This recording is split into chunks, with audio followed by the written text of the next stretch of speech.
بسم اللہ الرحمن الرحیم۔ علم اور حلم، علم عین سے علم اور حلم بڑے ہا سے، دونوں میں شرح صدر مطلوب ہے۔ دلیل پیش کی جا رہی ہے الم نشرح کی صورت تو یاد ہوگی، الم نشرح لک صدرک۔ حق تعالی رسول اللہ صلی اللہ علیہ وسلم سے فرماتے ہیں ہم نے آپ کے سینے کو نہیں کھول دیا، آپ کا شرح صدر نہیں فرما دیا۔ جانتے ہو شرح صدر، تم کہتے ہو یہ مسئلہ حل تو ہو گیا مگر شرح صدر نہیں ہوا۔ بشاشت کے ساتھ دل میں نہیں بیٹھی، بات سمجھ میں نہیں آیا تو حق تعالی رسول اللہ صلی اللہ علیہ وسلم کو فرما رہے ہیں کیا ہم نے آپ کا شرح صدر نہیں فرما دیا؟ یعنی ضرور دل کھول دیا، یقین آ گیا۔ اب یہاں یہ ذکر نہیں ہے کہ ہم نے آپ کا فلاں چیز میں شرح صدر فرمایا ہے، اس کو تفسیر میں قرآن پاک کی دیکھ لینا۔ مفسر نے لکھا ہے علم اور حلم میں شرح صدر مراد ہے، اس سے مراد شرح صدر سے علم اور حلم، یہ شرح صدر مراد ہے۔ یعنی ہم نے آپ کے سینے کے اندر بطریق شرح صدر علم کو بھی رکھا ہے اور حلم کو بھی رکھا ہے۔ حلم نہیں ہوگا تو علم کا مقام حاصل ہونا اور دوسروں کو علم پہنچانا مشکل ہے۔ جیسے علم کے اندر شرح صدر ہو ویسے ہی علم کے اندر بھی شرح صدر ہو۔ سمجھ میں بات آئی نہیں آئی؟ سمجھ میں کہاں آئی نہیں؟ جیسے علم کے اندر شرح صدر ہو ویسے ہی علم کے اندر بھی شرح صدر ہو۔ یہ نہیں کہ کسی وقت مصلحت سے کوئی خلاف طبیعت بات پیش آ گئی تھی، اس میں خاموش ہو گیا تھا تو کہہ رہا ہے میں نے حلم سے، تحمل سے، برداشت سے کام لیا تھا، اپنا جی خوش کر رہا ہے۔ ذرا سوچ لو اور مراقبہ کرو، وہ حلم شرح صدر کے ساتھ تھا یا نہیں، یا مصلحتاً خاموش ہو گئے تھے؟ اس میں کوئی احتمال تو نہیں تھا جس کو وہم کہتے ہیں، وہ تو ہونا نہیں چاہیے۔ اچھی طرح سے سوچ لیں۔ حضرت والا نے فرمایا اگر کسی سے غلطی ہو گئی تو سوچو اس کا قصور کس درجے کا ہے۔ اگر کسی سے غلطی ہو گئی تو سوچو اس کا قصور کس درجے کا ہے، پھر سوچو اس درجے پر کیا سزا ہونی چاہیے۔ اس سوچنے کے بعد جب طبیعت یک رخی ہو جائے، جسے کہتے ہیں شرح صدر ہو جائے، تب سزا دو۔ اتنی دیر سوچتے رہنے میں غصہ چلا جائے گا۔ اگر اس کو نہ سوچا اور غصہ آ گیا تو غصے میں عدل پر یا حلم میں آدمی ہرگز نہیں رہ سکتا۔ ایک تماچے کے عوض میں 2 تماچے مارے گا۔ اسی لیے حضرت والا نے فرمایا یہ میاں جی حافظ جی مولوی جی صاحبان جو بچوں کو مارتے ہیں اور بری طرح مارتے ہیں، قیامت میں ان کی کھال کھینچی جائے گی۔ یہ حافظ جی اور میاں جی جو بچوں کو تھپڑ مارنے، منہ پہ مارنا ویسے بنائے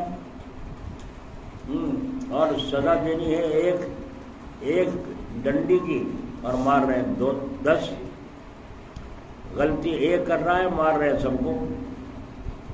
کھڑے ہو گئے حافظ جی اور چاروں طرف بچوں نے اعوذ باللہ شور بجانا شروع کر دیا، انہوں نے مارنا شروع کر دیا ایک طرفہ، کہ بہت دیر سے برداشت کر رہا تھا۔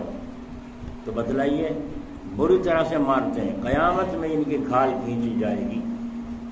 اللہ تعالی ہمیں سمجھ عطا فرمائے۔ یہ ہے علم اور حلم۔ اور پیچھے کیا سن چکے پچھلے ہفتے میں کہ حضرت مولانا تھانوی صاحب رحمۃ اللہ علیہ سے جب کہا کسی مفتی مولانا اسد اللہ صاحب رحمۃ اللہ علیہ نے فرمایا حضرت آج کل طالب علموں کا عجیب حال ہے، تو آپ نے فرمایا کیا حال ہے؟ فرمایا سنتے ہی نہیں، کہنا مانتے ہی نہیں۔ تو حضرت نے فرمایا تو پھر کیا ہوا؟ اگر شاگرد استاد کو مار بھی لے لیکن پڑھ لے جب بھی سستا سودا ہے۔ حد کر دی نہیں کر دی بات کی۔ کیا بگڑ گیا استاد کا؟ اگر ایک مار دیا اس نے اور وہ عالم بن گیا، حافظ بن گیا، ساری عمر تم مر جاؤ گے، قبر میں چلے جاؤ گے، دعا کرے گا نہیں کرے گا؟ بس ایسی بدتمیزی ہو گئی تھی، اللہ میرے استاد کی قبر کو نور سے بھری ہے نا۔ تو اگر مار بھی لے لیکن پڑھ لے، پڑھانا مقصد ہے۔ آج کل جو ہے ان چیزوں کی طرف دھیان نہیں۔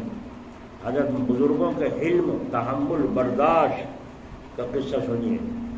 حضرت شاہ عبد العزیز صاحب رحمۃ اللہ علیہ سے کسی نے کہا، حضرت صوفیہ کو دیکھنا چاہتا ہوں، یہ کیسے ہوتے ہیں؟ فرمایا کیا کرو گے؟ دیکھ کر اپنا کام کرو۔ 2-4 دن کے بعد پھر دوبارہ کہا۔ شاہ صاحب نے فرمایا اچھا، فلاں مسجد میں چلے جاؤ، وہاں 3 بزرگ بیٹھے ہیں، ذکر میں مشغول ہیں، جا کر ہر ایک کی کمر میں ایک ایک مکہ مار دینا۔ مسجد میں جو بیٹھے 3 بزرگ اللہ اللہ کر رہے ہیں، ان کی کمر میں ایک ایک مکہ مار دینا۔ یہ گئے، ایک کو جا کر مکہ مارا، وہ اٹھے اور انہوں نے بھی کمر پر ویسے ہی ہلکا سا مار دیا جیسا مارا تھا اس نے، ایسے ہی مارا اور بیٹھ گئے۔ پھر دوسرے کو مار دیا بزرگ کے، وہ اسی طرح سے ذکر میں لگے رہے، اپنی جگہ سے اٹھے بھی نہیں، آنکھ اٹھا کر دیکھا بھی نہیں۔ آ رہی آواز؟ پھر تیسرے کو مارا، اٹھے اور ان کے ہاتھ کو سہلا رہے ہیں۔ جب تیسرے کو مارا وہ اٹھے اور ان کے ہاتھ کو سہلا رہے ہیں، تمہاری انگلیاں دکھ گئی ہوں گی، تمہارے چوٹ لگ گئی ہوگی، تمہارا ہاتھ دکھ رہا ہوگا، ہاتھ سہلا کر بیٹھ گئے۔ یہ ماجرا دیکھ کر شاہ صاحب کی خدمت میں آئے، پوچھا دیکھ آئے صوفیوں کو؟ عرض کیا جی ہاں، تماشا دیکھ آیا۔ فرمایا کیا دیکھا؟ انہوں نے پوری تفصیل عرض کر دی۔ فرمایا پہلے بزرگ ابھی شریعت پر ہیں، جنہوں نے اٹھے اور اٹھ کر ایک مکہ مارا، تم نے جیسا مارا تھا ایسے انہوں نے مارا۔ وہ پہلے بزرگ ابھی شریعت پر ہیں۔ شریعت پر کیسے ہیں؟ اس طرح کہ تم نے ڈھول مارنے سے پہلے کچھ کہا تھا؟ نہیں۔ کچھ بولے تھے؟ کہا نہیں۔ بولے تو وہ بھی نہیں۔ تو جس طرح تم نے آہستہ مارا، اسی طرح انہوں نے بھی بہت نرمی سے اسی کا قریب قریب مار دیا۔ شریعت نے اس کی اجازت دی، تو یہ ابھی شریعت پر ہے۔ وَجَزَاءُ سَيِّئَةٍ سَيِّئَةٌ مِثْلُهَا، وَجَزَاءُ سَيِّئَةٍ سَيِّئَةٌ مِثْلُهَا، برائی کا بدلہ اسی کے برابر برائی ہے۔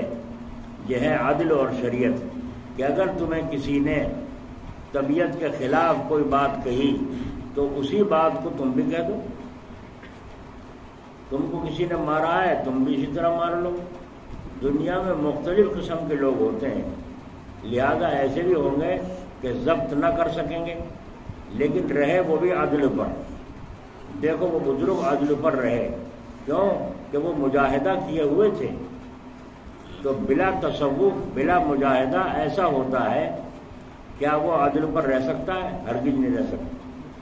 بلا مجاہدہ کیے ہوئے اگر کوئی مار دے تو پہلے وہ اٹھ کر 10 باتیں کہے گا۔ کیا بات ہے بھائی، میں نے تیرا کیا بگاڑا تھا؟ آپ کو کیا حق تھا؟ آپ نے پیچھے سے مجھے آگے کیوں مارا؟ پھر اس کے بعد اگر دیکھا کہ یہ کمزور سا ہے، برابر کا سا ہے، تو اس کی خوب پٹائی شروع کر دے گا وہیں مسجد میں۔ اور اگر طاقتور سا ہے تو کہے گا ارے میاں چلو جو ہو گیا سو ہو گیا، اپنا فکر ہے نا، جو ہو گیا سو ہو گیا۔ مصلحت سامنے آ جائے گی، اس لیے بدلہ نہیں لیا۔ تو یہ تو بڑا پہلوان سا ہے، ایسا نہ ہو اگر میں ایک ماروں تو یہ 10 مارنا شروع کر دے مجھے یہیں ڈال کے زمین پہ مسجد میں ہی۔ تو مصلحت زمانہ کو دیکھ کر رکا ہے، سمجھ میں آئی؟ زمانے کی مصلحت کو دیکھ کر یہ رکا ہے، اسی لیے مصلحت کے خیال سے باہر تو رک گیا، اور جب بیوی نے کچھ مزاج کے خلاف کہا تو بفر گیا، اور ایسا بفرا کہ خدا کی پناہ پہلے ہی رات میں طلاق پڑ گئی۔ آپ حضرات کو معلوم نہیں ہوگا، مجھے معلوم ہے کہ بعض جگہ پہلی رات میں میاں بیوی کے پاس گیا اور پہلی رات کو ہی طلاق ہو گئی۔ کیوں؟ ابھی مولوی صاحب بلا مجاہدہ کیے ہوئے ہیں۔ ہاں کتابیں پڑھا دینا تو کوئی ایسی بات نہیں ہے، استعداد اچھی ہے۔ استعداد دیکھو، پنکھے کھلے وہاں کوئی نہیں ہے، کس نے کھول رکھے؟ استعداد اچھی ہے کتابیں پڑھا سکتے ہیں، عربی لیاقت کافی ہے، کتابیں پڑھا دینا کوئی ایسی بات نہیں، استعداد اچھی ہے، مطالعہ اور تکرار کے ساتھ پڑھ رکھا ہے تو پڑھا دے گا۔ اور بعض ایسے ہوتے ہیں کہ ذرا اچھی استعداد ہوئی اور کچھ لڑکے تکرار میں بیٹھنے لگے، اچھی طرح تکرار کرانے لگا تو تکبر آ گیا، استاد کو بھی کچھ اپنی نظر میں نہیں لاتا، کہتا ہے اتنا تو میں خود بھی سمجھ لیتا ہوں، وہاں سبق میں جا کے کیا کروں، اتنا تو میں خود بھی سمجھ لیتا ہوں، وہ استاد ہی ایسا بیچارہ کیا سناوے گا کیا سمجھاوے گا، اتنا تو میں خود بھی سمجھ لیتا ہوں، یہ تکبر آ گیا۔ لیکن یاد رکھو حدیث شریف میں آتا ہے کلام کا ایک ظاہر ہے اور ایک باطن۔ کلام کا ظاہر تو تم پڑھا دو گے، لیکن خوب یاد رکھو باطن تک نہیں پہنچو گے جب تک کہ اہل فلاح اور صادقین کی معیت اختیار نہیں کی جائے گی۔ جو فلاح کامیابی کو پہنچ گئے اور سچے لوگ ہیں، اللہ والے ہیں، جب تک ان کی صحبت نصیب نہیں ہوگی اس وقت تک تم فلاح اور کامیابی کو نہیں پہنچ سکو گے۔ تو ان بزرگ کا واقعہ بیان کر رہا تھا کہ وہ شریعت پر رہے، وجزاء سیئۃ سیئۃ مثلھا، انہوں نے اس پر عمل کیا کہ جو تمہارے ساتھ کوئی برائی کرے تم اگر جی چاہے تو تم بدلہ لے سکتے ہو، مگر برائی کا بدلہ اتنا ہی مثل اس کے مثلھا۔ مگر یہ عمل کب ہوگا؟ جبکہ وہ آدمی مجاہدہ کیے ہوئے تھے۔ بولو بھائی، وہ بزرگ مجاہدہ کیے ہوئے تھے نہیں تھے؟ ہم اللہ اللہ کر رہے ہوں، بیٹھے ہوں مسجد میں، خوب اللہ اللہ میں دھن لگ رہی ہو، اب پیچھے سے کوئی آ کے مار دے کیا کریں گے ہم؟ کیا حال بنے گا ہمارا؟ تو جزاء سیئۃ سیئۃ مثلھا پر انہوں نے عمل کیا، مگر یہ عمل کب ہو سکا؟ جبکہ وہ مجاہدہ کیے ہوئے تھے۔ تو شریعت پر عمل کرنا بھی کوئی آسان بات تھوڑا ہی ہے، شریعت پر عمل کرنا کوئی آسان کام تھوڑا ہی ہے۔ آج تو ہم شریعت پر بھی نہیں ہیں۔ اب رہے دوسرے بزرگ، تو حضرت والا نے فرمایا وہ تو اپنے ذکر کے کام میں لگے ہوئے تھے، انہوں نے دل میں کہا مار لیا میں اپنا وقت کیوں خراب کروں، مار لیا میں کیوں اپنا وقت خراب کروں۔ یہ کیا ہے؟ طریقت۔ یہ کیا ہے؟ وہ پہلے کیا تھا اور یہ کیا ہے؟ طریقت۔ کھول کے بھی نہیں دیکھا پیچھے کیوں مارا، کس نے مارا، جس سے کچھ ہوا ہو گیا، میں اپنا وقت خراب کیوں کروں۔ اب رہ گئے تیسرے بزرگ، تو وہ حقیقت تک پہنچے ہوئے تھے۔ حقیقت تک کیا تھے پہنچے ہوئے؟ کہ نافع اور ضار، نفع اور نقصان اللہ تعالیٰ کے قبضے میں ہے نا ہمارا عقیدہ؟ تو بھائی علم تو ہے نا ہمیں، علم تو ہے اس کا، یہ نفع نقصان پہنچانے والا کون؟ اللہ۔ یہ ہمارے زبان نہیں جمع خرچ ہے، دل میں نہیں اتری کہ نافع اور ضار اللہ تعالیٰ ہیں، اگر وہ نہ چاہیں تو کوئی بھلا کسی کو مار سکتا ہے، اگر اللہ تعالیٰ نہ چاہتے تو وہ مار دیتا آگے قبر میں۔ تو نقصان یہ جو پہنچا ہے، میرے جو مارا ہے میرے رب کے حکم سے ہوا ہے، اور میرے رب نے جو حکم دیا ہے وہ رب ہے، وہ اس میں کوئی مصلحت ہوگی حکیم کی، سمجھے؟ تو نافع اور ضار اللہ تعالیٰ ہے، اگر وہ نہ چاہیں تو کوئی بھلا کسی کو مار سکتا ہے۔ تو دیکھو ان بزرگوں کی نظر کہاں گئی، ان بزرگوں کی نظر کہاں گئی؟ یہ ہے حقیقت، یہ ہے حقیقت۔ بیچ میں ایک بات اور یاد آ گئی کہ مومن کا ایمان اللہ تعالیٰ کے اوپر ہے، اور یقین رکھتا ہے کہ نافع بھی وہی ہیں، ضار بھی وہی ہیں، نفع بھی انہی کی طرف سے ہے اور نقصان بھی اللہ تعالیٰ کی طرف سے ہے، لیکن نقصان پہنچنے پر بھی اس کے اعتقاد اور ایمان میں کوئی فرق نہیں آیا۔ چھوڑنے کا تو کیا سوال، کوئی اعتقاد میں فرق نہیں آیا نقصان ہونے پر۔ اور مشرک اگر اس کو یہ یقین ہو جائے جس کی میں نے پوجا کی ہے اس کی طرف سے یہ نقصان مجھے پہنچا ہے، تو وہ اس کو چھوڑ بیٹھے گا، وہ اس کو چھوڑ بیٹھے گا۔ وہ ہے ایمان اور یہ ہے شرک۔ تو اصل یہ ہے کہ ان کی مرضی میں، ان کی مرضی میں اپنے کو مٹا دو۔ تو دیکھیے یہ تیسرے بزرگ اپنے آپ کو مٹائے ہوئے تھے، تبھی تو اس کا ہاتھ سہلانے لگے، پکڑ کے ہاتھ تمہاری چوٹ لگ گئی ہوگی، انگلیاں دب گئی ہوگی۔ پھر حضرت والا نے یہ قصہ سنا کر فرمایا ان کی باتیں مت پوچھو، ان کی باتیں مت پوچھو، ان کی باتوں پر دھیان مت دو، مگر اتنا تو ہو جائے کہ شریعت پر عمل ہونے لگے۔ بھائی بڑے لوگوں پر نہ جاؤ، وہ ایسے تھے، وہ ویسے تھے، ہم یوں کریں گے۔ ارے بھائی شریعت پر عمل ہو جائے یہ بھی بہت بڑی بات ہے، شریعت پر عمل ہو جائے یہ بھی بہت، لیکن بلا مجاہدے کے شریعت پر بھی عمل نہیں ہو سکتا۔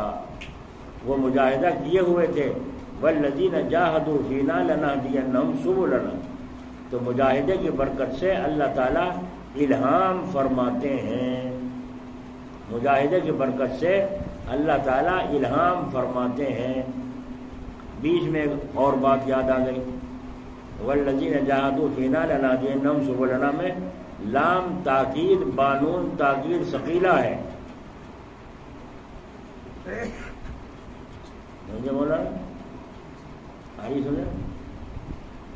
والذین جاہدوا میں لام لنہدینہم میں لام تاکید بانون تاکید ثقیلہ ہے۔ حق تعالیٰ فرماتے ہیں اے مومن تم ڈرنے لگے کہ یہ راستہ کس طرح طے ہوگا، تم اس کی فکر مت کرو، تم تو مجاہدہ کرو، چلانا اور راستہ طے کرانا ہمارا کام ہے۔ سبحان اللہ، کیا عجیب بات نکالی ہے، اس سے نقطہ نکالا ہے۔ تو ہم کیا چلیں گے مولانا صاحبان، وہ چلاتے ہیں، اور یہ سب کچھ جو کچھ میں کہہ رہا ہوں فریضہ ادا کر رہا ہوں، مگر شرمندہ بھی ہوتا رہتا ہوں۔ تو بات علم اور حلم کی چل رہی تھی، ہم کیا چلتے، اللہ چلانے والے ہیں۔ اور یہ عرض کر رہا تھا جتنا جتنا علم صحیح واقعی بڑھتا چلا جائے گا اتنا ہی تحمل بھی بڑھتا چلا جائے گا۔ لہذا جب قدم باہر نکالے تو سوچنا چاہیے واللہ یعلم متقلبکم ومثواکم، یعنی اللہ تعالیٰ جانتا ہے تمہارے چلنے پھرنے کو اور تمہارے ٹھکانے کو۔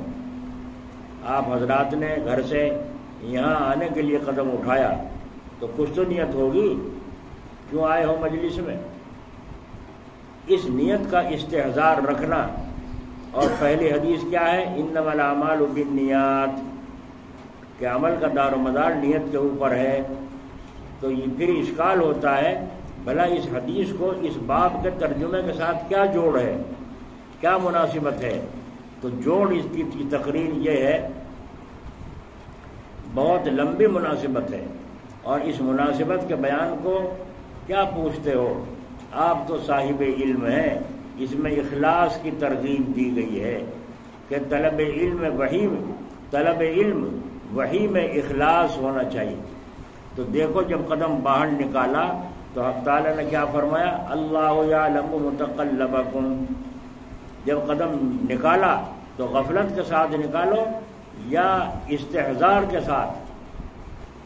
جب قدم گھر سے باہر نکال کے چلو، سمجھے ہاں جی؟ جب گھر سے چلو تو نیت کیا کر کے چلو؟ کس نیت سے جا رہا ہوں، غفلت کے ساتھ نہیں۔ جب نیت باندھو نماز کی تو نیت کے ساتھ ساتھ غفلت کو نکالو اور یہ حاضر کرو میں اللہ کے سامنے کھڑا ہو کر دنیا کو پیچھے پھینک رہا ہوں، اور ہتھیار ڈال کر ساری مکاریوں سے اب اللہ کے سامنے میں خود بخود قیدی بن کر کھڑا ہو گیا ہوں، مجرموں کی طرح کھڑا ہو گیا۔ تو نماز کی نیت باندھتے وقت میں یہ استحضار ہونا چاہیے، غفلت اللہ پر، غفلت کے ساتھ نیت مت باندھو، سوچ کر باندھو، ارادہ کر کے باندھو۔ اسی طرح جب گھر سے چلے ہیں مجلس میں آنے کے لیے تو نیت کے ساتھ چلو، غفلت کے ساتھ نہیں، استحضار کے ساتھ چلو۔ ظاہر ہے استحضار کے ساتھ نکالو، اور استحضار ہی کا نام تو نیت ہے، غور کر لو۔ اور اسی نیت کا استحضار ہوتے ہوتے اب سارے حروف زائد نکال دو، اب کیا رہ گیا؟ حضور۔ استحضار میں سے سارے حروف نکال دو جی، اب کیا رہ گیا؟ حضور۔ یہ نہیں کہ بس ایک دفعہ خیال کر لیا کہ ہاں میں اس نیت سے جا رہا ہوں، پھر نیت کا استحضار ہی نہیں، بلکہ اس استحضار کو برابر سوچتا رہے، اور برابر اس کی طرف توجہ کرتا رہے میرے آنے کا مقصد کیا ہے، اور ہمیشہ اس استحضار کی طرف متوجہ رہے، یہاں تک کہ جو حروف زائدہ تھے، زائدہ حروف تھے، وہ سب ختم ہو گئے اور صرف خالی حضور حضور رہ گئے، حاضر ہو۔ اور سنیے، یہ استحضار باب استفعال سے ہے، جس کی خاصیت ہے طلب، تو برابر طلب رہے یہاں تک کہ صرف مطلوب رہ جائے۔ جب فضل الہی شامل حال ہوتا ہے تو مطلوب حاصل ہو ہی جاتا ہے۔ سبحان اللہ، سمجھ میں آ رہی ہے نہیں؟ جب عالموں کو سمجھ میں آ جائے کہ دوسروں کو سمجھا دیں۔ حضور سنیے، یہ استحضار باب استفعال سے ہے، جس کی خاصیت ہے طلب، تو برابر طلب رہے یہاں تک کہ صرف مطلوب رہ جائے۔ جب فضل الہی شامل حال ہوتا ہے تو مطلوب حاصل ہو ہی جاتا ہے۔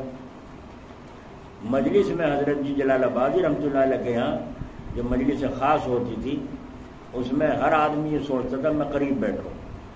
یہ لاؤڈ اسپیکر تو لگتا نہیں تھا، جمعہ کا دن لگتا تھا، باہر تک پبلک ہوتی تھی، عام و خاص سب لوگ ہوتے تھے، لیکن مجلس میں طالبین صادقین جو ہوتے تھے وہی لوگ ہوتے تھے۔ غیر طالب کو حضرت جی بیٹھنے نہیں دیتے تھے، جو بیچ میں جب رستہ چھٹا ہوا رہتا تھا، کوئی آ کے بیٹھا پیچھے، آؤ بھائی آؤ، کس لیے آئے ہو؟ دعا کے لیے آیا ہوں، کوئی کام ہے، اپنا وہ جو تھا وہ کیا، اس کا پورا کیا، اچھا فی امان اللہ، جاؤ، وہ تو اپنا چلا گیا، پھر مجلس شروع ہو گئی۔ تو ہم یہ سوچتے تھے اگر یہ بیٹھا رہتا کچھ دین کی بات سن لیتا، حضرت نے اس کو رخصت کر دیا، حضرت نے اس کو رخصت کر دیا جلدی سے ہی۔ آج سمجھ میں آتا ہے یہ بات کہ کیوں رخصت کرتے تھے جی۔ اسی لیے ہم کہتے ہیں مجلس میں جو آئے وہ تعویذ کی نیت نہ ہو۔ اب وہ تعویذ والا بیٹھا اس نیت سے کہ کب کو دعا ہوگی، اور یہ طالبین بیٹھے ہیں اس نیت سے کہ کچھ اور کام کی بات حاصل ہو جائے تاکہ ہمارے کام آئے۔ تو غیر طالب اور طالب دونوں مل گئے تو مزہ کرکرا ہو جائے گا، نہیں ہو جائے گا؟ سمجھ میں آئی؟ مزہ کرکرا ہو جائے گا۔ ایک دن ایک آدمی یہیں کا پہنچا جلال آباد، اس کے ساتھ دوست نے کہا چلو فلم میں چلیں گے۔ انہوں نے کہا بھائی ابھی نہیں جاتا فلم میں، کہنا پہلے حضرت جی کے پاس جاؤں گا اور ان سے ملاقات کر کے وہاں شریک ہو کر پھر دیکھیں گے۔ کہنے چلو دونوں چلے گئے، اور جا کر کے وہاں دونوں نہیں، وہ اکیلا گیا اور انہوں نے کہا میں ابھی ہو کے مسافہ کر کے آ رہا ہوں اور پھر چلیں گے۔ وہ آیا، آ کے حضرت سے ملاقات کی۔ حضرت نے فرمایا کیسے آنا ہوا؟ آنے کا مقصد تو بتا ہوگا جب نیت ہوگی، کیسے آنا ہوا؟ اس شخص نے کہا حضرت تعلیم میں شریک ہونے آیا ہوں، تقریر سننے آیا ہوں۔ فرمایا یہاں تو تقریر ہوتی نہیں، یہاں تو تقریر ہوتی نہیں۔ اور یہ کیا ہاتھ بڑھا دیے مسافر کے لیے، یعنی جاؤ۔ اب وہ یوں کہتا ہے میں جب بھی جاتا تھا تو بیٹھنے دیتے تھے، بات بھی ہوتی تھی، آج اس طریقے سے کیوں مجھے اٹھا دیا؟ تو جب وہاں پہنچا اس نے کہا چلو دوست مل آیا، کہاں حضرت جی کہا چلو فلم میں۔ انہوں نے کہا میں نہیں جاتا۔ اتنی سی بات کا اثر لے لیا، کیونکہ اللہ والے سے محبت سے ملنے گیا تھا، اثر آ گیا نہیں آگے، میں نہیں جاتا۔ اس نحوست کی وجہ سے، اس نیت کی وجہ، نحوست کی وجہ سے آج حضرت جی نے مجھ سے سیدھے منہ بات نہیں کی۔ تو یہ بات کب سوچی؟ جب طلب تھی۔ یہ بھی تو آئی سمجھ میں، ورنہ کہتے ہیں آج حضرت جی کو کیا ہوگا بھائی، میرے سے سیدھے منہ بات ہی نہیں کر رہے، اپنی کمی نہیں دیکھ رہا ہے کہ میری نیت کی نحوست یہاں میرے اوپر آئی ہے، یہ گھوم کر۔ یہ حالت، اس کے بعد وہ چلا گیا وہاں اپنا ٹھکانے پہ، لیکن فلم میں نہیں گیا۔ اس نے آ کے مجھے قصہ سنایا کہ آج تو عجیب حال ہو۔ میں نے کہا یہ وجہ نحوست تھی نیت کی کہ پہلے حضرت جی سے مل جاؤں، سلام کر جاؤں، پھر فلم میں چلیں گے، سویرے سویرے حضرت سے کو نمٹا جاؤں بات۔ آ گئی سمجھ میں؟ نیت کی سمجھ میں آئی؟ مثال دے کے سمجھایا، نیت جیسی نیت ہوگی ایسا ہی اثر آئے گا۔ تو فضل الہی جب شامل حال ہوتا ہے تو مطلوب حاصل ہو ہی جاتا ہے۔ تم طلب تو کرو، طلب کے ساتھ چلو تو صحیح. ایک آدمی اگر طلب کے ساتھ یوں آ کے بیٹھ گیا لیکن طلب کے ساتھ نیت کر کے آیا، انشاءاللہ وہ بھی محروم، مجلس میں نہیں رہے گا. خانقاہ خامخواہ نہیں ہے. واہ خوب. بعض لوگ خانقاہ کو خامخواہ سمجھتے ہیں. ارے ہمارا عقیدہ تو یہ ہے کہ بلا خانقاہ کے بھی کام نہیں چلتا، بلا خانقاہ کے بھی کام نہیں چلتا. اپنے شیخ کو نفع رسانی میں بالکل یکتا سمجھے. اگر یہ عقیدہ نہیں ہے اپنے گھر جاؤ، یہاں کیوں آئے ہو؟ تو کئی بات کہی. یہ خانقاہ خامخواہ نہیں ہے. کیا کہا؟ ہمارا عقیدہ تو یہ ہے کہ بغیر خانقاہ کے کام نہیں چلتا، اور اپنے شیخ کو نفع پہنچانے میں، سمجھ رہے ہو، اپنے پیر کو نفع پہنچانے میں کہ مجھے جو نفع پہنچے گا اس شیخ سے پہنچے گا، دوسرے سے نہیں پہنچ سکتا. یکتا. اپنے شیخ کو نفع رسانی میں، نفع پہنچانے میں بالکل یکتا سمجھے. اگر یہ عقیدہ نہیں ہے، بلا حضرت جی بہت بڑے ہیں، وہاں بھی جاتا ہوں، ان سے بھی دعا لیتا ہوں، ہوں گے حضرت جی بڑے؟ تیرے تو حضرت جی یہ ہیں جس سے تو مرید ہوا ہے. آئی نہیں سمجھو بات. بھائی باپ چھوٹا ہے تایا بڑا ہے یا نہیں؟ باپ چھوٹا ہے اور تایا بڑا ہے. ادب تو بڑا کرو گے نا، کرو گے تایا کا. چچا تو چھوٹا بھی ہوتا ہے، اپنے سے بھی چھوٹا ہوتا ہے، لیکن تایا کا ادب کرو. لیکن فائدہ ہوگا باپ سے. کیا ہوگا؟ جب تایا مر جائے گا میراث میں حصہ ملے گا؟ تایا کی میراث میں سے حصہ ملے گا؟ نہیں. باپ کی میراث میں سے ملے گا. یہ دنیاوی مثال ہے. تو جو فائدہ ہوگا اپنے شیخ سے ہوگا، اپنے پیر سے ہوگا. ایک اور کچھ سے یاد آ گیا. ایک حافظ جی تھے، شاید انتقال ہو گیا جلال آباد میں. حضرت جی جلال آبادی کے خاص مرید تھے. سال بھر میں حضرت کی دعوت ہوا کرتی تھی ان کے یہاں. ان کی اماں بھی مرید تھی. تو سال پورا ہونے کے بعد وہ بیچ میں اگر دعوت کرتی حضرت منع فرما دیتی تھی. ایک سال میں ایک دفعہ بس. تو جب سال پورا ہو گیا تو وہ دعوت کو کہہ کے بھیجا. اماں نے حافظ جی سے کہا بیٹے سے جاؤ حضرت جی سے کہو دعوت کر کے آؤ. انہوں نے کہا میں نے دعوت کے لیے کہا ہے. فرمایا ہاں سال پورا ہو گیا، مجھے یاد آ گئی بات، سال پورا ہو گیا ہے. ٹھیک ہے، کب کی دعوت ہے؟ کل دوپہر کی. بہت اچھا، ٹھیک ہے، منظور ہے، جاؤ کہہ دینا منظور ہے. 12 بجے کا ٹائم مقرر تھا حضرت کا. تو حافظ جی نے کہا اماں نے یوں کہا تھا حضرت جی سے یہ پوچھ لینا کہ کیا بناویں، کیا کھائیں گے. حضرت نے فرمایا ہاں یہ کام کی بات پوچھیے. خود تو نہیں بتلا نا، ہاں یہ کام کی بات پوچھیے، اور پوچھنی چاہیے. تم اپنی خوشی کرو گے، حضرت کی خوشی کرو گے. حضرت کو تو دال پسند ہے، پودینے کی چٹنی پسند ہے، تم بنا رہے مرغ اور مسلم. تو حضرت نے فرمایا یہ بات کام کی پوچھی ہے. فرمایا حضرت نے مکی کی روٹی اور چنے کا ساگ، اس میں قیمہ پڑا ہوا ہو، اور برابر میں نینی گھی اور ویسا گھی تا ہوا، دونوں گھی رکھے ہوئے ہوں، اور لسی بھی ساتھ میں ہو. بھینس سے تھی ان کو پتہ تھا، بھینس بھی ہے، تو وہ گھی الگ الگ رکھا ہو. اپنی مرضی سے جتنی ضرورت سمجھیں گے اتنا ڈالیں گے. آج تک تم دیکھو دعوت میں جہاں جاتے ہیں مرغا بنا لیا کسی نے، پتہ نہیں کیا مصیبت ہے. اتنا گھی بھر دو، تیل بھر دیں گے اس میں کہ اس میں یوں چمچ مار مار کے نیچے نکال لیں. بھائی نیچے سے کیا نکالو جب اس میں ہے ہی نہیں کچھ. اسے نیچے سے اوپر تو برابر ہے، اصلی گھی تو ہے نہیں جو پی جاؤ. تو آدمی کہتا ہے نیچے سے دینا، بھائی سے نیچے اتر. بھائی اوپر نیچے تم نے کرا کیوں؟ درمیانی ہونا چاہیے تھا. کھانے والے کو پریشانی نہ ہو، نقصان بھی دیتا ہے. تیل اور گھی وہ کھا کر پھر پانی اگر پیے گا تو گلا خراب ہوگا. بیماریوں کو دعوت دینا ہے. اتنا ڈالنا چاہیے جتنا اس کے اندر ضرورت ہو اور مناسب ہو. اس لیے حضرت جی رحمۃ اللہ نے فرمایا گھی برابر میں رکھا ہوا ہو، اپنی مرضی سے جتنا چاہیں گے ڈالیں گے.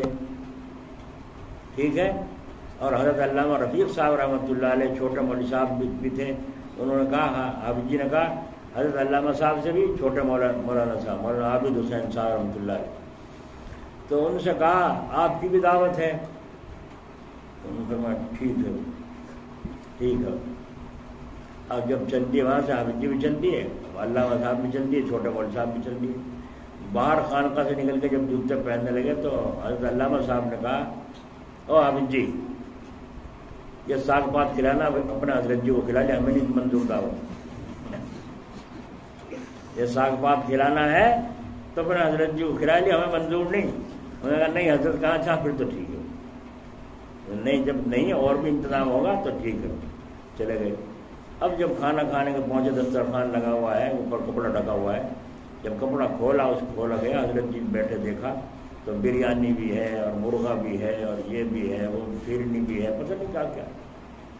محبت میں خوب بھر کے ڈال دیا دسترخوان کو. تو حضرت نے حافظ جی کی طرف کو دیکھا ہی دیکھا. حضرت علامہ صاحب سمجھ گئے اب کچھ کہیں گے.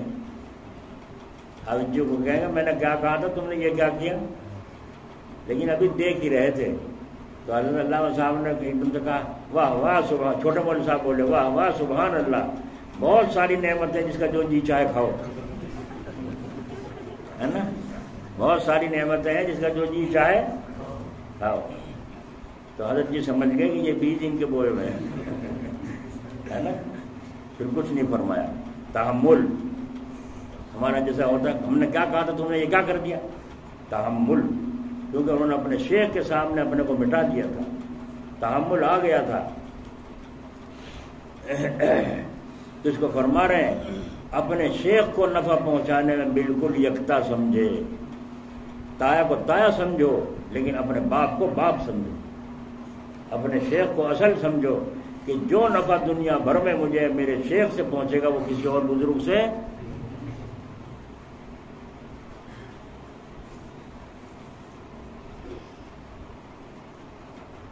ابو علی شاہ قلندر رحمۃ اللہ علیہ کے متعلق لکھا ہے ان کا ایک بچے سے بڑا پیار تھا، اسے بڑی شفقت کرتے تھے، اس پر پیار کرتے تھے اور اس کی تربیت نگرانی بھی کرتے تھے حضرت. تو وہ من چڑھا ہو گیا تھا حضرت جی کا. ایک دن بچوں کے ساتھ کھیل رہا تھا کہیں اور بچوں سے مختلف تھا. تو وہاں ایک فقیر آیا، اس نے دیکھا ان بچوں کو کھیلتے ہوئے نگاہ ڈالی کون بچہ کس انداز کا ہے، اور دیکھا یہ بچے کے اندر تو نورانیت چونک رہی ہے. انہوں نے کہا اے بچے یہاں آؤ. اور دیکھ کر جب فقیر سے کہو، انہوں نے کہا میں نہیں آتا میں نہیں آتا. ارے بچہ ادھر آؤ. میں نہیں آتا. جب نہیں آیا 3 دفعہ کہہ لیا. انہوں نے کہا جا بچہ تو پھر نہیں آتا تو سورج نکلے گا تو مر جائے. اس فقیر نے کہا سورج نکلے گا تو مر جائے. بس تھوڑی دیر میں درد شروع ہو گیا سر میں، آ کے گھر لیٹ گیا. اب کھانے کا وقت ہوا تو وہ بچہ نہیں ہے. حضرت نے فرمایا وہ کہاں ہے؟ مبارک علی. فرمایا جی وہ تو پتہ نہیں کہاں ہے، تلاش کرو. گھر معلوم کہا کہ سر میں درد ہے، جب سے پڑا ہوا ہے، حالت خراب ہے، مرض بڑھتا جا رہا ہے. حضرت کو سن کر تکلیف ہوئی، بے چینی تشریف لائے اور آ کر اس بچے کو سر پہ ہاتھ پھیرا. فرمایا بیٹے کیا بات ہے؟ انہوں نے جب 2-3 دفعہ پوچھے بتاؤ بے فکر. انہوں نے کہا ایک فقیر اس طرح مجھے بلا رہا تھا اور میں اس کے پاس گیا نہیں، اس نے مجھے یوں کہہ دیا، بد دعا دے دی کہ جا بچہ سورج نکلے گا تو مر جائے. بس یہ سن کے تب بدل گئے تیور، اور تیور بدل کے حضرت نے فرمایا جب سورج نکلے گا نہیں تو مرے گا کیسے؟ جب سورج نکلے گا ہی نہیں تو مرے گا کیسے؟ حضرت اٹھ کے چلا ہے اور آگے اپنے جنون میں اسی میں رہے. ادھر وہ فقیر اپنا. اب صبح کو اندھیرا کا اندھیرا، سورج تو نکل رہا تھا. سورج تو کسی کے باپ سے رکتا نہیں. تو رسول اللہ صلی اللہ علیہ وسلم کا معجزہ تھا جس میں سورج کو پلٹا دیا تھا. تو اندھیرا چھایا ہوا ہے. اب لوگ کہنے بھائی کیا بات ہے، دن نہیں نکل رہا، کیا قصہ ہے؟ تو پتہ چلا یوں چرچا ہوئی اور کہ حضرت جی میں وہ فقیر آ رہا ہے، اس میں دونوں میں لگ گئی. تو اس فقیر کے پاس گئے، یہ کیا ہوا؟ کہنے سورج نکلے گا. کیوں نہیں نکلے گا. جنگل میں یہ آواز گئی قلندر صاحب کے وہیں سے گھر ٹھکانے پہ سے. فرمایا کیسے نکلے گا، کیسے نکلے گا، نکال کے دکھا۔ اور وہ تو کام گیا کہ نہیں تو بھائی کوئی بڑا ہی گرو گھنٹال دکھے۔ انہوں نے کہا حضرت غلطی ہو گئی مجھ سے، میں معافی چاہتا ہوں، جو میں نے کہا میں اپنے الفاظ واپس لیتا ہوں، غلطی ہو گئی۔ جب اس نے 2-3 دفعہ اس طرح کہا، حضرت نے معاف فرما دیا اور نرما گئے۔ جب نرما گئے ایک دم سے وہ جو اندھیرا چھایا ہوا تھا جیسے گھٹک میں ہوتا ہے وہ صاف ہو گیا، سورج اپنی جگہ پر، سورج اپنی جگہ پر تھا۔ دیکھا اپنا شیخ، دیکھا، اور دوسرا شیخ دیکھا، وہ دینا بھی چاہے اور اپنا شیخ ناراض ہو جائے، محروم رہو گے، ادھر سے بھی محروم رہو گے، ادھر سے بھی محروم رہو گے، وہ تمہیں کیا دے گا؟ تایا کیا تمہیں دے گا؟ تایا سے بھی محروم ہو جاؤ گے اور باپ کی میراث سے بھی محروم ہو جاؤ گے۔ تو خانقاہ خامخواہ نہیں ہے، ہمارا عقیدہ یہ ہے کہ بغیر خانقاہ کے کام نہیں چلے گا، اور اپنے شیخ کو نفع رسانی میں بالکل یکتا سمجھے۔ اگر یہ عقیدہ نہیں ہے تو اپنے گھر جاؤ، یہاں کیوں آئے تھے؟ کیوں آئے تھے محبت کا دعویٰ کرتے ہوئے؟ ہمارے حضرت ہیں، ہم حضرت کی مجلس میں جا رہے ہیں، اپنے شیخ کے پاس ذکر کی مجلس میں جا رہے ہیں، کہاں دعوے ہیں؟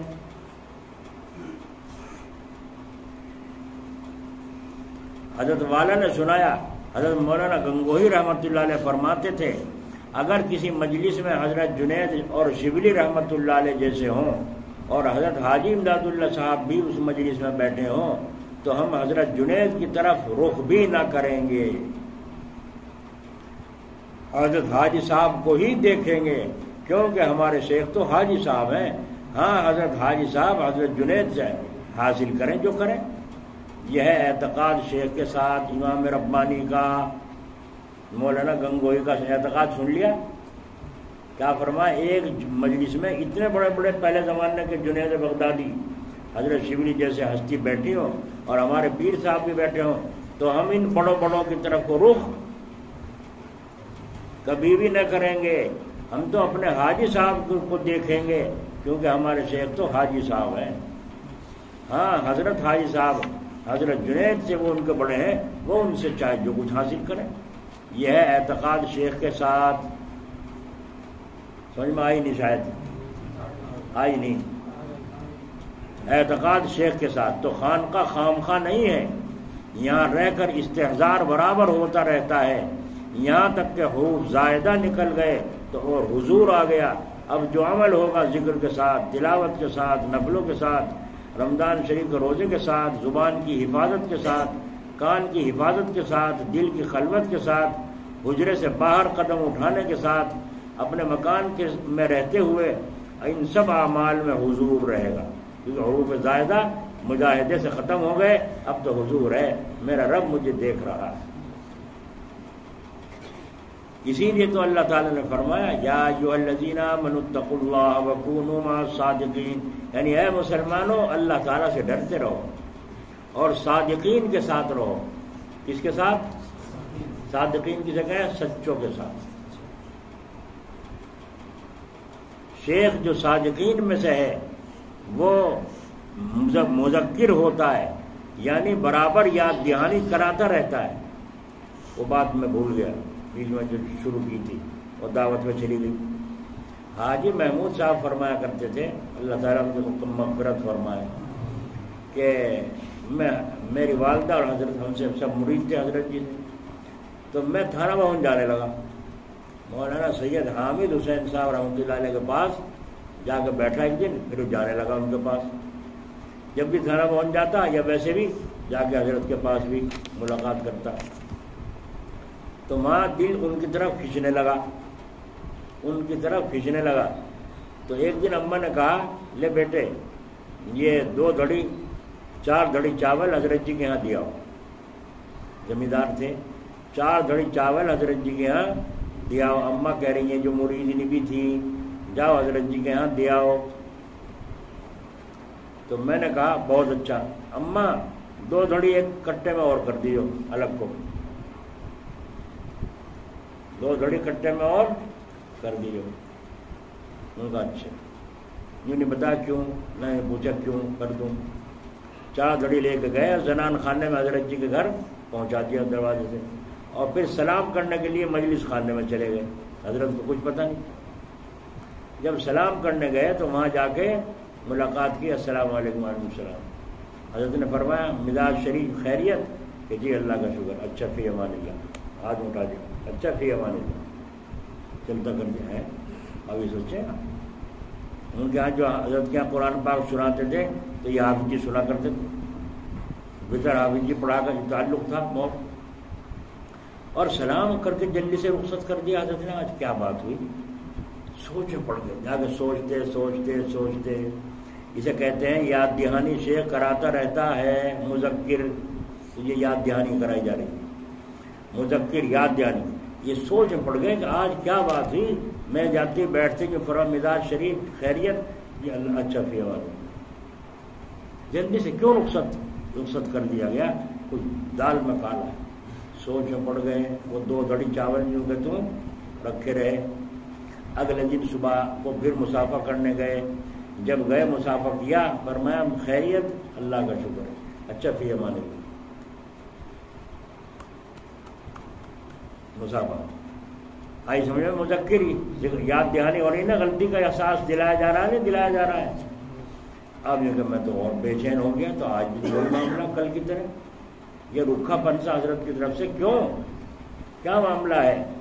تو یہ کہ پھر میں چلا گیا. لیکن سارا دن کہیں میں جینے لگے. شیخ جو ناراضگی شیخ کی ناراضگی سے محسوس ہو رہی ہے کہیں جینے لگے. آخر میں پھر 30 دن صبح کو گیا اور جا کے مسافہ کیا. حضرت نے اس دن بھی مسافہ کر کے پوچھا خیریت ہے؟ جی اللہ کا. اب ہاتھ بڑھا دیا. مسافہ اچھا فی امان اللہ. میں ایک دم سے رو پڑا اور میں نے کہا حضرت جی غلطی ہو گئی مجھ سے. غلطی یاد آ گئی.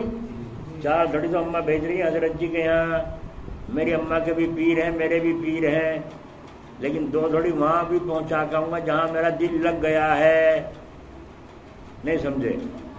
بیوی تو بیوی ہے ہی. ایک اور میں نے کرائے کی ادھر سے کنارے پہ لگا لی ہے. وہاں بھی خرچہ آمدنی میں سے پہنچانا ہے. سمجھے نہیں؟ اب بھی شاید اچھا تھا وہ برا تھا؟ وہ عمل اچھا تھا برا تھا؟ تو کیا فرق پڑ گیا؟ تو فرق نہیں پڑ گیا تو اپنے گھر جاؤ. ایسے کوڑ مغزوں سے بات کیا کریں اتنی بات بھی نہ سمجھیں.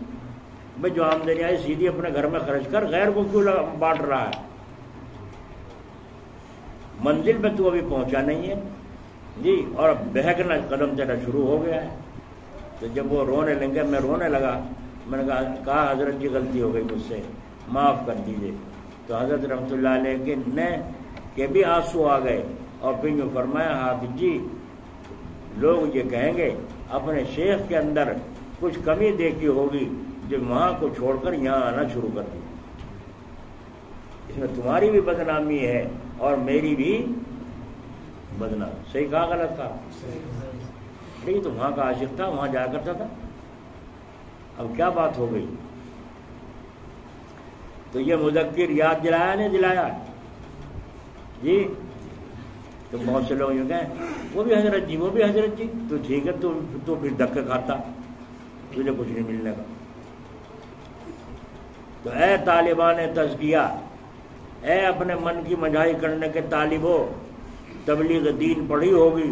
تبلیغ دین کا مطالعہ ضروری ہے. حضرت مولانا عبد الرحمن صاحب کامل پوری صدر مدرسین مدرسہ مداحِ علوم سہارنپور نے حضرت مولانا تھانوی صاحب کی طرف رجوع کیا. تو مولانا تھانوی صاحب نے لکھا تبلیغ دین کا مطالعہ کیا جائے.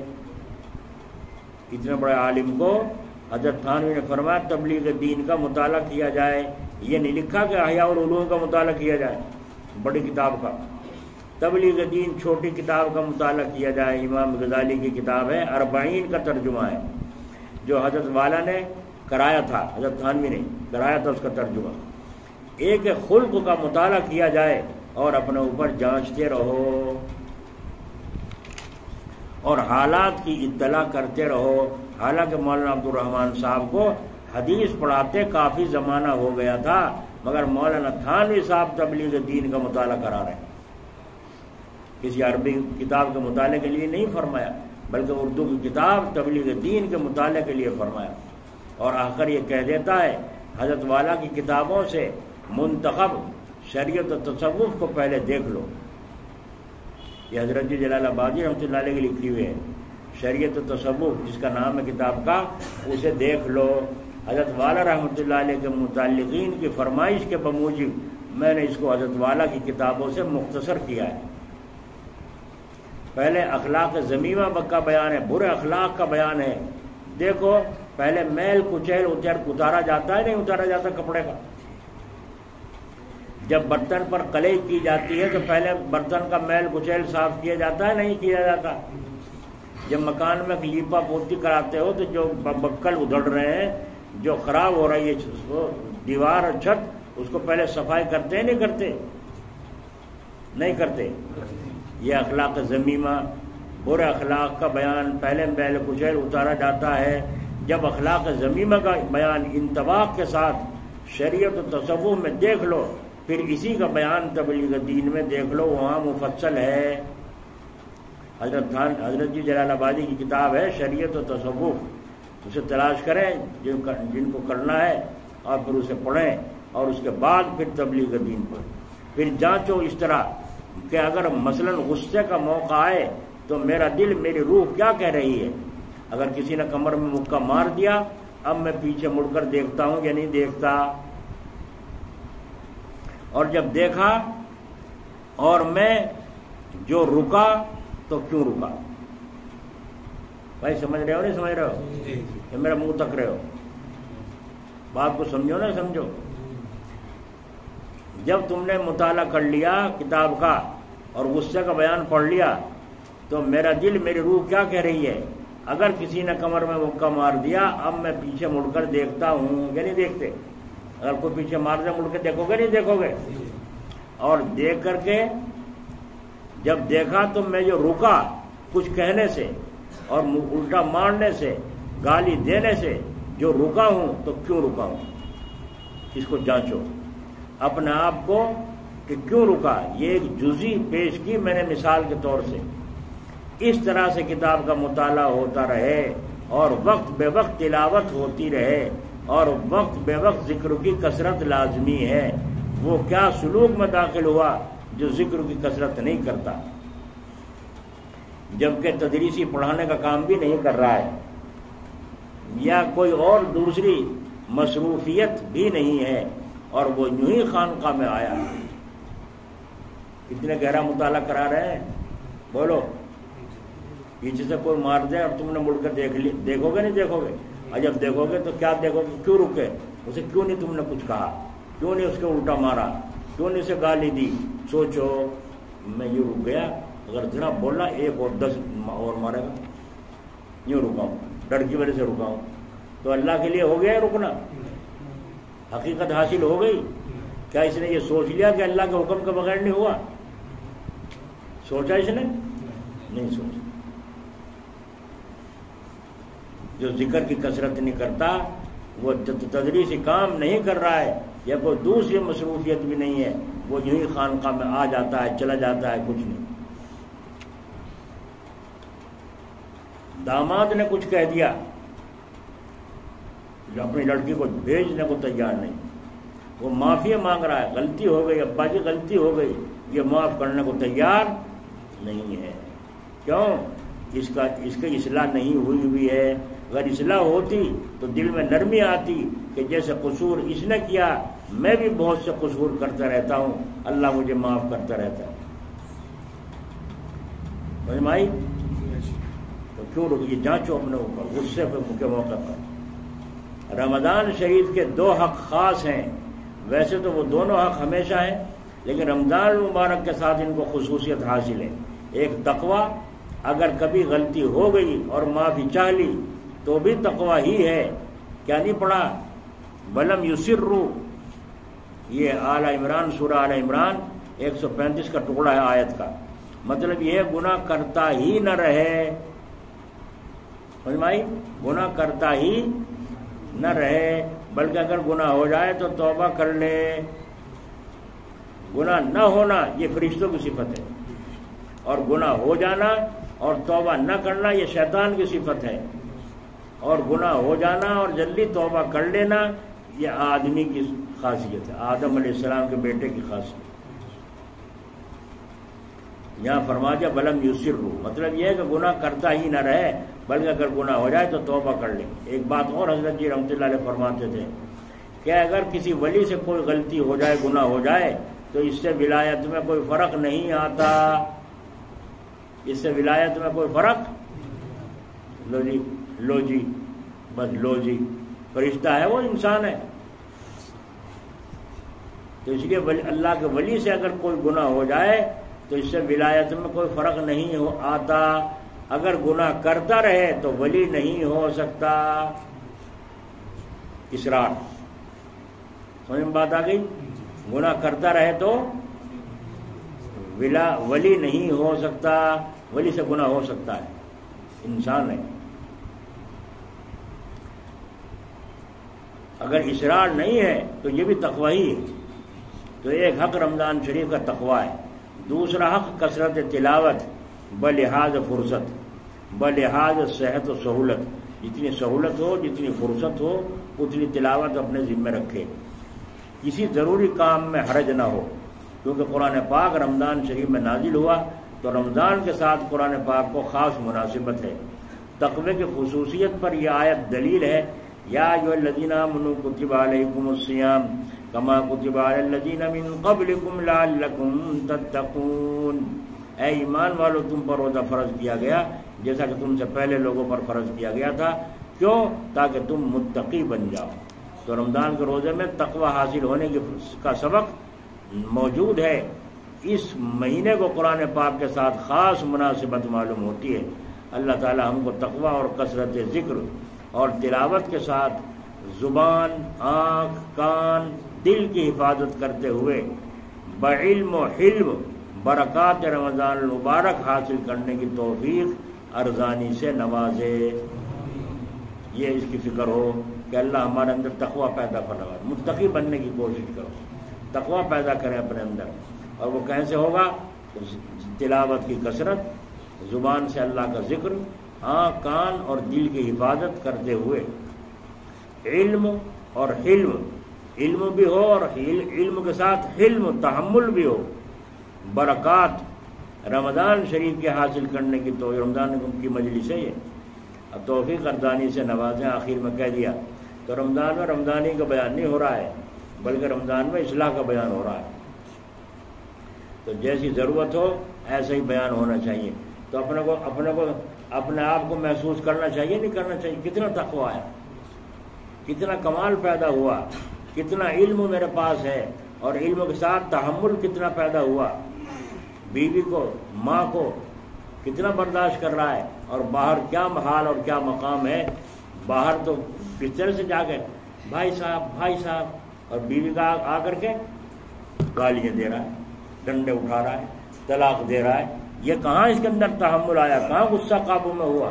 اسی لیے حضرت جلال آبادی رحمۃ اللہ علیہ اکثر خاص لوگوں کو جب آتے تھے، مسافہ کرتے تو انہیں ایک نصیحت فرمایا کرتے تھے، نماز کو دنیا کہتی ہے، تلاوت کو، ذکر کو دنیا کہتی ہے، بھائی میں تو ایک خاص بات کہتا ہوں، اور وہ یہ ہے کہ غصہ پاس نہ آوے، غصہ پاس نہ آوے، پاس نہ آوے، غصہ پاس آئے گا ہم جائیں گے غصے کے پاس، وہ تو ہے ہی ہمارے اندر، پاس آگے کا اشارہ سمجھ لو۔ ایک میرٹھ کے مالدار آدمی تھے، وہ بیٹھے تھے، وہ پیچھے کو ادھر 2-3 بچے بیٹھے تھے حضرت کے پاس، آ کے بیٹھے، ابا جی السلام علیکم، دادا جی السلام علیکم کرو، بچے بیٹھے ہیں۔ تو حضرت نے فرمایا، بچوں، جی ابا جی، اگر تمہیں کہیں غصہ مل جائے میرے پاس پکڑ لائیے، اگر تمہیں کہیں غصہ مل جائے تو میرے پاس پکڑ لائیے۔ ایک بچہ بولا، ابا جی آپ کیا کرو گے؟ آپ کیا کرو گے اگر مل گیا اور ہم لے بھی آئے؟ تو بچے کا جواب دیکھو، کہنے ابا جی آپ کیا کرو گے؟ کہا میں اسے ذبح کروں گا۔ اس نے دنیا کو تباہ کر رکھا ہے، گھروں میں طلاق ہو رہی تب، ماں باپ کو ستایا جا رہا ہے تب، غصے کی حالت میں تو لڑائی جھگڑے ہو رہے ہیں، مقدمے چل رہے ہیں، تھانے پولیس ہو رہے ہیں، عورتیں لڑ رہی ہیں، مرد لڑ رہے ہیں بچوں کے اوپر، بات و بات نرمانے کو تیار ہی نہیں ہے۔ تو یہ غصے کی نحوست ہے کسی اور چیز کی؟ تسبیح تو پڑھ رہی ہے ایک عورت بیٹھی اور شوہر کرنے کوئی بات کہی الٹا جواب دے رہی ہے، واہ تیری تسبیح ہے۔ یہ خلق برے اخلاق ہے غصے کے، یہ تو نے چھوڑے نہیں تو تیرے اندر نکھار ولایت کا آیا ہی نہیں ہے۔ ولی اللہ کو ایسا غصہ نہیں آتا جیسے تجھے آ رہا ہے۔ تہجد بھی پڑھتی ہے، پانچ بہت سی عورتیں آتی ہیں نا، جب میں کہتا ہوں آیت الکرسی آ گئی، ہاں جی تو پڑھی لکھ کے بڑی دیندار ہے، میں نے کہا بڑے دیندار کو چپٹ رہے جن، بڑے دینداروں کو جن چپٹا کریں جی، یہ کوڑ مغزوں کو کوڑا کوڑے پہ جاوے گا نہیں جاوے گا، تو وہ گندی چیزیں اس گندی عورت پر آ رہی ہیں، اس کو علم حاصل ہے مگر اس کو علم کی ہوا بھی نہیں لگی، بڑا پڑھتی ہو آیت الکرسی، جیسے ہم کہیں ایسے کرو گے تو فائدہ ہوگا، اپنی مرضی چلاؤ گے تو نہیں۔ ایک بزرگ فرماتے ہیں اگر کوئی 100 مرتبہ آیت الکرسی روزانہ پڑھے تو یہ جتنے شیطان جنات ہیں تمہارے غلام بن جائیں گے، تمہارے غلام بن جائیں گے۔ اب آپ اندازہ لگائیے کہ یہ کہتے ہیں تو پڑھی لکھی بڑی دیندار ہے، اور دیندار کو چپٹ رہے بہت۔ ہاں شیطان پیچھے نبی کا بھی ہوتا ہے، ولیوں کا بھی ہوتا ہے۔ شیطان تمہارے خواب میں آ کر کوئی بدتمیزی دکھا دے، کچھ حرکت دکھا دے تو تم کیا عمل کرنا؟ اللہ کے نبی فرما گئے آنکھ جب کھل جائے تو بائیں طرف کو تھتکار کے 3 دفعہ تھو تھو کر کے 3 دفعہ غصے سے اعوذ باللہ من الشیطان الرجیم پڑھ دو، انشاءاللہ اس اثر سے محفوظ ہو جاؤ گے۔ اور کسی سے بھی ذکر نہ کرو، تمہارا بال بیکا بھی نہیں کرنے کا۔ بسم اللہ الرحمن الرحیم پڑھ کے کنڈی لگا دو، ساری رات شیطان گھر میں نہیں گھس سکتا۔ تو بڑی پڑھے لکھے ہونا تو اور چیز ہے، عمل کرنا اور چیز ہے، اور عمل میں آ جا کر عادت بن جانا یہ الگ چیز ہے۔ ایسی عادت ایک آدمی مخالف کھڑا سامنے، مولانا رشید احمد صاحب گنگوئی رحمۃ اللہ علیہ کا مخالف سامنے کھڑا ہے، حضرت جی تشریف لائے تو وہ دیکھا کہ دیکھو حضرت جوتے کیسے پہنیں گے اور مسجد سے کیسے نکلیں گے، دیکھ رہا ہے نگاہ، کیونکہ جو مخالف ہوتا ہے اس کی نظر کمیوں پر جاتی ہے۔ تو حضرت گنگوئی نکلے بات کرتے کرتے اور نظر آگے کی طرف تھی، ایک دم بایاں پیر مسجد سے نکال کر جوتے پر رکھ لیا اور پھر دائیں پیر میں جوتا پہن کے بے تکلف چل دی، انہیں سوچنا ہی نہیں پڑا۔ تو یہ عادت بنانے سے بنی، اپنا بن گئی، ہمیں تو سوچنے سے بھی نہیں ہوتا۔ مسجد میں جائیں گے تو کون سا پیر رکھنا چاہیے، ہے نا؟ جوتا پہنے تو کون سا نکالنے میں، اب جوتا بھی پہننا ہے، یہی جوتا پہننا ہے، یہی مسجد سے نکل لیں تو آپ نے پیر بایاں باہر نکال کر جوتے پہ رکھا اور دائیں پیر پہن کے چل دیے۔ وہ کہنا اللہ اکبر، کمال کی مشق کر رکھی حضرت نے کہ سوچنا بھی نہیں پڑا، دیکھنا بھی نہیں پڑا۔ تو عادت ہو جانی چاہیے، پہلے عمل کی عادت ہو جانی چاہیے، اور عادت سے پھر عبادت ہو جائے گی انشاءاللہ تعالی۔ حاجی امداد اللہ صاحب سے کسی نے کہا تھا فلاں آدمی تو دکھاوے کا ذکر کرتا ہے، دکھاوے کا ذکر کرتا ہے، تو حضرت نے فرمایا تو دکھاوے کا بھی نہیں کرتا، وہ دکھاوے کا کرتا تو ہے نا، وہ دکھاوے کا کرتا تو ہے، وہ ایک دن دکھاوے کا کرے گا، کرتے کرتے عادت ہو جائے گی، اور جب عادت ہو جائے گی پھر عبادت بھی ہو جائے گی، کبھی تو غیرت آئے گی۔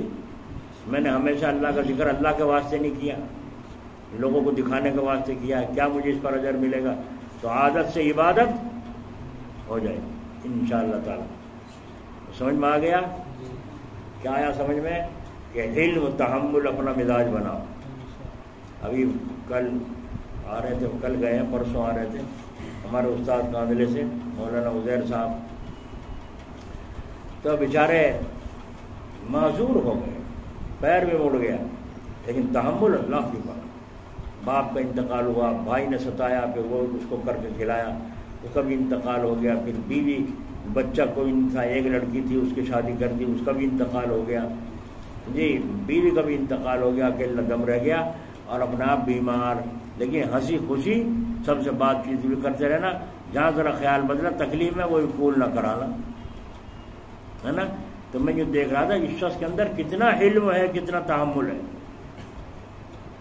کتنا تحمل اس کے اندر ہے، اور قصبہ کاندلے میں علمی صلاحیت میں ان سے اوپر اس وقت کوئی بھی نہیں ہے، علمی صلاحیت میں، معلومات میں تو ہیں بہت سے، معلومات اور چیز ہے، کتابوں کو پڑھتے رہو، معلومات کرتے رہو، معلومات بڑھ جائے گی، علمی صلاحیت میں ان سے اوپر کوئی نہ حکمت میں ہے نہ اس میں جو ہے علم میں ہے، لیکن اتنا بڑا تحمل اللہ نے ان کو عطا فرمایا کہ اللہ تعالیٰ اپنے فضل و کرم سے ہمیں بھی برداشت کا مادہ نصیب فرمایا۔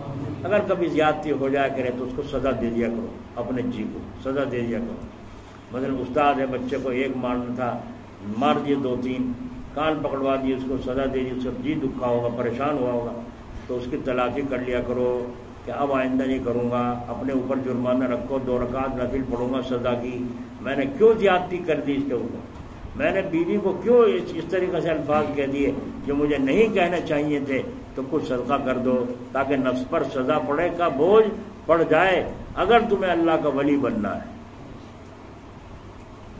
ٹھیک ہے، چلو گردن جھکاؤ، اللہ کی طرف متوجہ ہو جاؤ۔